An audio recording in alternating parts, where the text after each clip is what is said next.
Fresh Morning. La Fresh Morning. Avec Gina ce matin dans le petit clin d'œil civique, on parle de Covid-19, c'est ça?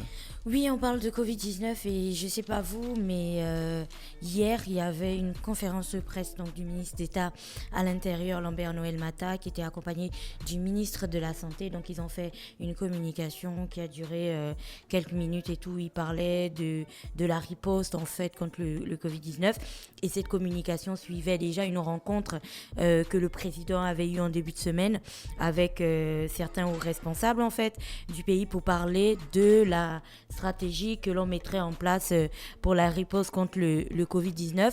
Parce que comme vous le savez, un petit peu partout dans le monde en ce moment, il y a l'apparition d'une nouvelle variante du Covid-19, notamment en Angleterre, qui est cette variante qui est très très agressive et qui est un petit peu compliqué en fait à éradiquer. Au-delà de la variante, il y a aussi la question du vaccin contre le coronavirus désormais qui plane, et puis les États, chaque État essaie de se positionner pour l'obtention de ces vaccins et tout, et donc il s'agissait de parler de ça avec le président. Et donc la conférence de presse hier suit en fait ce point que les responsables que je venais de présenter ont eu avec le président de la République. Alors, qu'est-ce qui s'est dit à la conférence hier? Je sais qu'il y a eu beaucoup de mauvaises interprétations. J'ai reçu des messages hier soir qui me disaient le ministre de la Santé a annoncé à la télévision un confinement, un reconfinement de Libreville et ce genre de choses. D'abord, on se calme, on respire un grand coup. Allez, on inspire, ensuite on expire. Voilà, on est calme. Et on peut commencer à discuter. Alors, il n'a pas annoncé un reconfinement du Grand Libreville. Il a dit que dans le cas de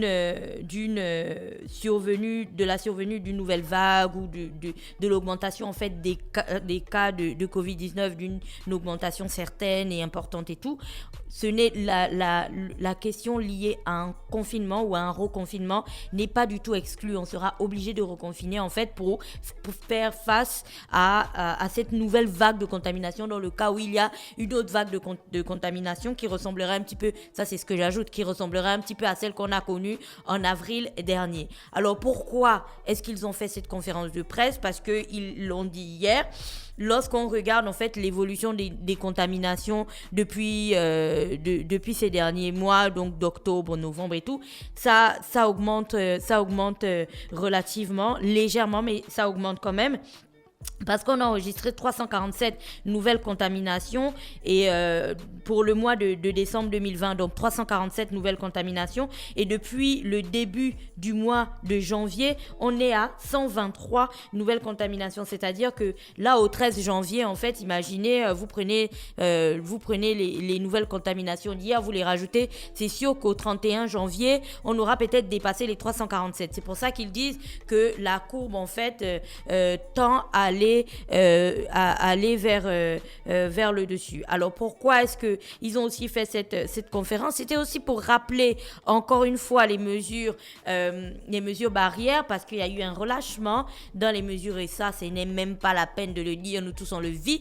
Je me suis arrêtée dans un magasin hier pour acheter des bouteilles d'eau et tout, et tiens-toi bien, la fois dans le magasin, sur 10 clients, il y avait on va dire quoi, 6 qui avaient des masques, et peut-être 4 qui les portaient correctement, parce que les autres c'était genre en dessous là, tu vois, sur le cou, je sais pas, en dessous du menton, comment ils le mettent souvent. Donc il y a véritablement eu un relâchement en fait dans le respect des mesures barrières. Et si vous regardez aujourd'hui, il y a des pays comme le Zimbabwe qui ont annoncé un nouveau confinement sur l'ensemble du territoire, donc à partir du 2 janvier. Il y a aussi le Tchad qui a pris de nouvelles mesures restrictives et tout ça pour faire face au Covid-19 dans leur pays. Donc il y a plein de pays comme ça en fait en Afrique qui commencent à être un peu dépassés par la nouvelle vague de Covid-19 et qui sont donc obligés de prendre de nouvelles mesures. Donc non, on n'a pas annoncé un confinement total, partiel ou je sais pas, qui arriverait genre demain. Le gouvernement a brandi, comme l'a annoncé certains sites ce matin, a brandi la menace d'un nouveau confinement dans le cas où les cas positifs de Covid-19, désolé pour tous les cas positifs de Covid-19 augmenteraient. Et donc, c'est cette raison-là qui nous a conduit à la conférence de presse hier. Cependant, parce qu'il y a toujours un cependant, j'ai quand même beaucoup de questions à poser autour de cette actualité. C'est bien de faire une conférence de presse, c'est bien d'annoncer que les cas augmentent et c'est bien de surtout mettre en avant le principe de précaution, parce que c'est ce qui est mis en avant depuis.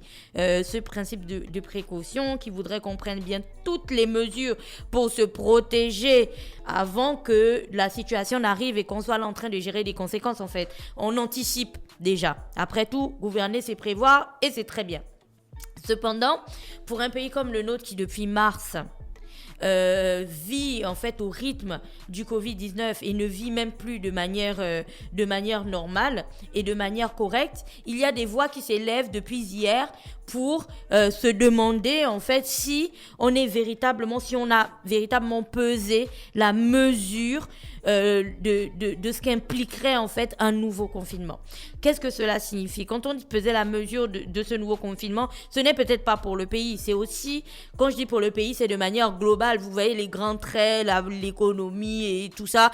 Les spécialistes et les scientifiques de ces questions-là ont certainement réfléchi à ça. Cependant, il y a un pan de la population, il y a beaucoup de personnes dans ce pays qui, depuis mars, en fait, ne vivent plus de manière correcte et tirent le diable par la queue, littéralement. Quand ils ne sont pas obligés, même pour certains, de mendier littéralement pour soit dormir, manger ou même s'occuper de leur famille. La situation est véritablement critique. Donc, on arrive aux questions que j'avais. Confinement, non-respect des mesures barrières qui ont conduit à un relâchement et tout. Donc, d'ailleurs, le ministre d'État à l'Intérieur a annoncé qu'il y aura désormais un durcissement encore dans la sanction. Donc, si tu portes pas ton masque et tout, on peut te damer. Tu vois, si tu fais pas des trucs, on peut te damer. Cependant, j'ai des questions à poser à cet effet. Le respect des mesures barrières concerne qui exactement? Parce qu'il y a des coins où quand tu vas, le respect est vraiment genre strict. C'est carré, c'est là-bas on ne blague pas, tu vas mbolo, si tu n'as pas de masque, tu rentres pas, si tu n'acceptes pas de mettre le gel, tu rentres pas, tu vois ce genre de choses quoi, dans la plupart des grands magasins. Et puis quand tu vas chez le boutiquier au quartier, tout le monde s'en fout. Si tu vas au marché de Montbouet, nous tous on a vu ça, tout le monde s'en fout. Donc, respect de mesures barrières pour qui exactement? Parce que dans ce cas, on aurait dû aussi poser des agents de police et tout dans le marché pour organiser tout ça. Et puis on va dire qu'il y a peut-être que 10 personnes ou 30 personnes qui rentrent dans le marché. Et ça vous semble absurde? C'est normal parce que le marché en fait c'est comme un espace où tu peux rien contrôler. C'est le grand désordre là-bas. Donc respect de mesures barrières pour qui? Parce que nous les gens qui vont en bolo, qui se font leur petite protection là, ils peuvent bien essayer de se protéger. Mais la fraîche, on a tous des liens les uns avec les autres tout au long de la journée. Donc quelqu'un qui est parti au marché, ton boutiquier par exemple qui est parti au marché se ravitailler, il revient, toi tu descends, tu vas acheter une canette. Tu vois, il y a tellement de liens qui peuvent se passer. Pour que ce soit effectif, il faut que les mesures en question concernent tout le monde. Deuxièmement, il y a toujours la question du rassemblement, pas plus de 30 personnes et ainsi de suite. Là encore, pour qui exactement? Enfin, on sait très bien, on le voit tous. C'est-à-dire qu'il y a des gens qui organisent des mariages ces derniers temps-là, où même dans le mariage, il n'y a pas des masques, il n'y a rien. C'est la débandade totale, tu vois. Quand, bien entendu, il y a aussi des restaurants, il y a des bars, il y a des choses qui ouvrent, en fait, où les gens sont assis, au vu, au su, et comme dirait ma grand-mère, aux entendus de tout le monde. Tu vois, ça n'a pas dérangé grand monde. Quand on parle de relâchement, c'est ça. Relâchement du coup de la part de qui? Relâchement de la part des personnes qui étaient censées veiller au respect de ces mesures-là ou relâchement de la population? Parce que si ils avaient serré le contrôle des mesures depuis, on n'aurait pas eu des citoyens qui se seraient dit que c'est bon, le Covid est terminé. On parle aussi de respect de mesures barrières dans les transports. C'est bien. Si tu prends Transurb, tu prends les bus, tu vois, voilà, nous mettez le masque, vous n'avez pas le masque, vous ne pouvez pas monter. Dafresh, est-ce que tu as vu le taxi-bus? Est-ce que vous voyez le taxibus? Est-ce que vous voyez le clando qui rentre dans les populations sont petites... inconscientes. Non. Ça n'a rien à voir avec les gars qui... Non, ce n'est pas... la question n'est pas... L'inconscience des populations. Non, ce n'est pas l'inconscience des populations d'Afrique. C'est le 2 poids 2 mesures, certainement, qui nous emmène à ce petit comportement de révolte, si je peux dire. Parce que si je vois qu'il y a des personnes qui, en quelque sorte, tu vois, les mesures leur glissent sur le dos, je vais me dire, mais pourquoi est-ce que c'est à moi qu'on oblige de respecter ce genre de choses? C'est ta vie personnelle. Oui, ça donc c'est... tu vas comparer ta vie à celle d'un autre. Ça, c'est toi qui dis que c'est parce que c'est ta vie. Sauf que quelqu'un peut s'asseoir et se dire, c'est peut-être parce qu'en réalité, ça n'existe pas. Comme la vidéo de Lago qui a circulé dans tout le Gabon, qui a même fait les remixes. Il y a le Corona au Gabon. Tout le monde connaît la chanson là. Tu vois, c'est que Lago, elle se dit, bah non, bah peut-être que ça n'existe pas. Et je tiens à dire, hein, ça existe très bien et ça tue des gens. Je suis pas en train de dire que ça n'existe pas. Je vous explique la situation. Donc, pour que tout le monde puisse prendre conscience de la dangerosité de la maladie, il faut être équitable. Tout le monde doit être mis sur le même pied d'égalité. Parce qu'il n'y a pas de « moi je suis big, le Covid ne me touche pas, moi je suis pauvre, le Covid me touche ». Tu vois, le Covid touche tout le monde de la même manière. Quand tu es en détresse respiratoire, que tu aies du pognon, que tu n'aies pas de pognon, nous tous on a des poumons, tu vois, non? Tu seras forcément en détresse respiratoire. Donc, ce sont ces questions-là qu'il va falloir mettre en avant aujourd'hui. Je vois qu'il y a désormais des tests de dépistage du Covid ou des tests de Covid qui sont réalisés par la mairie dans les marchés et ce genre de choses. La dernière fois, j'ai fait un test d'Afresh, on paye le test 5 000 francs. Quand tu sais que pour certaines personnes dont la situation est très compliquée, j'ai commencé par le dire au départ, c'est déjà tendu de ne serait-ce qu'acheter du riz ou acheter à manger. Alors de là, aller payer un test pour toi, ta femme et peut-être tes adolescents qui sont au lycée ou ce genre de choses, tu comprends que on est dans quelque chose qui pourrait être assez difficile pour les familles. Après, tu as tout ce que le confinement implique. Tu as des pans littéralement de la population qui ont arrêté de travailler parce que leurs commerces sont fermés, ils n'ont pas d'argent depuis mars. Ils n'ont aucune entrée, mais aucune. Donc ils sont assis et lorsqu'on brandit la menace d'un confinement, dans le cas d'une augmentation des cas et tout, je tiens à le dire, hein, c'est très bien. Cependant, il faudrait aussi la communication qui suit, qui dirait que dans le cas ou dans l'éventualité d'un autre confinement, ne vous inquiétez pas, nous travaillons aussi à la constitution ou à la mise en place d'un programme, tu vois, pour alléger ou pour permettre aux gens de mieux vivre, en fait, de mieux supporter les conséquences du Covid basées sur les catastrophes que l'on a vues avant. Donc, les gens qui pouvaient pas manger, ceux qui n'arrivent pas à payer leur loyer, ceux qui ont des entreprises qui ont littéralement fermé, enfin, tout ce genre de trucs-là. Est-ce que, d'un autre côté, on travaille aussi sur ces pans-là? Parce que, qui dit confinement dit aussi, ou même si on ne parle pas de confinement, qui dit encore tu vois, le serment comment on dit, le renforcement des mesures, désolé pour ça, le renforcement des mesures, qui dit ça, dit encore genre de plus grandes restrictions pour les personnes, donc ça va encore être plus compliqué. J'ai envie de ramener tout le monde au discours à la nation du président de la République. C'était pas il y a pas très longtemps, tu vois, c'était au 31 décembre quand il a dit lui-même que il demandait au gouvernement de travailler sur des mesures d'allègement pour permettre aux gens de se retrouver entre amis, de partager des moments et tout, parce que c'est ça qui permet aussi aux gens, tu vois, d'être bien. Mais allez-y lire le discours, enfin c'est pas moi qui l'inventais, nous tous nous l'avons entendu. Donc on comprend bien que si d'un côté tu as le bâton, c'est pour ça qu'on parle de la carotte et du bâton. Tu lances là, tu donnes là, tu présentes la carotte et tu tiens le bâton derrière. Donc là on nous présente le bâton, de l'autre côté je pense qu'il faut aussi nous voilà, il n'y a pas la carotte. Je pense que là il faut aussi nous présenter la carotte et nous dire que ne vous inquiétez pas, on comprend que c'est très difficile.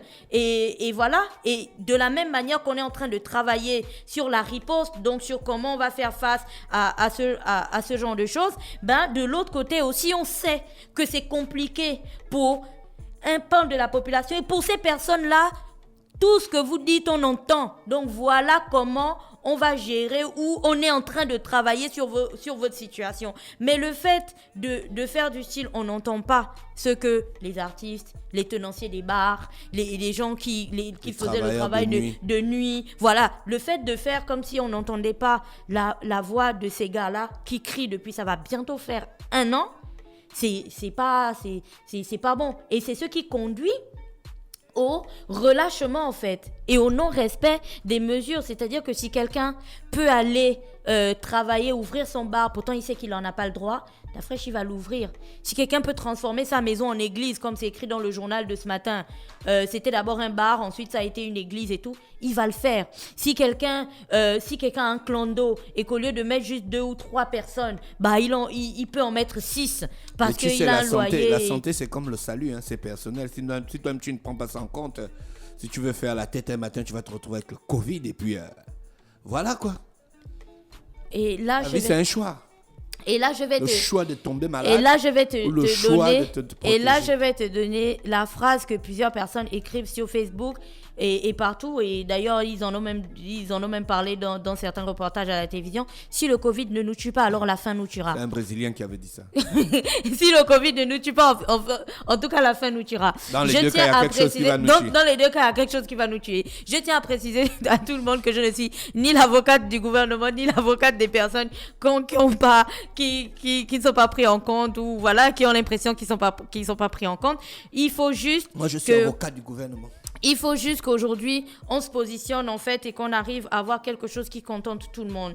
Le Covid existe bel et bien. Cependant, pour permettre aux gens de faire leurs tests, de respecter les mesures et autres, on doit pouvoir mettre en place des systèmes qui soient avantageux pour tout le monde, c'est-à-dire qui prennent en compte les spécificités de chaque personne. Tout le monde n'a pas la possibilité de se payer un test Covid à 5 000. Tout le monde n'a pas la possibilité de passer 1 an sans travailler, mais payer un loyer, nourrir sa famille et puis vivre tranquillement. C'est que je sais pas. Donc je sais pas qui fait ça en fait. Tu n'as pas de travail, tu n'as rien, mais tu payes un loyer, tu t'occupes de ta famille, je sais pas qui fait ça. Donc il faut juste se poser. Oh là là.